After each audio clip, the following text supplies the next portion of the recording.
আসসালামু আলাইকুম। আজকে কোরবানির শেষ হাট। তাই আমাদেরকে ছাগল কিনতে চলে যেতে হবে আমাদের মালদা জেলার শামসি হাটে।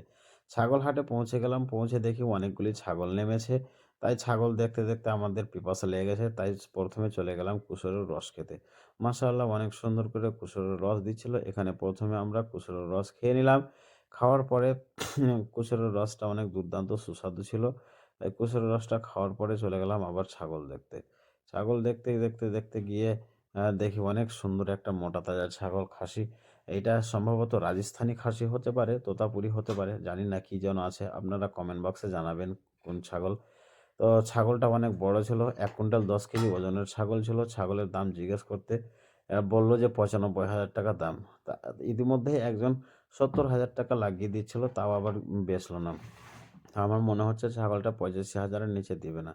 ছাগলটা অনেক সুন্দর ছিল, তাই একটা ভিডিও বানালাম। আপনারা বলবেন যে কেমন হয়েছে ছাগলটা। মাশাআল্লাহ অনেক সুন্দর, অনেক দুর্দান্ত ছাগল। আজকে এই শামসি হাটে, মালদা জেলার শামসি হাটে অনেকগুলি খাসি নেমেছে। খাসির মার্কেটটা, বাজারটা খুব ভালোই ছিল। আর অন্যদিকে ছিল গরুর বাজার। গেছিলাম আমি, তো গরুর বাজারে সেরকম একটা গরু দেখা যায়নি। মানে গরু ছিল অনেক, কিন্তু গ্রাহক ছিল না। কারণ আমাদের পশ্চিমবঙ্গে একটা রাজনীতির পরিবর্তন হয়েছে, পলিটিক্যাল এর পরিবর্তন হয়েছে। এসছে বিজেপি পার্টি, সেইজন্য গরুতে অনেক সমস্যা দেখা দিচ্ছে। এইজন্য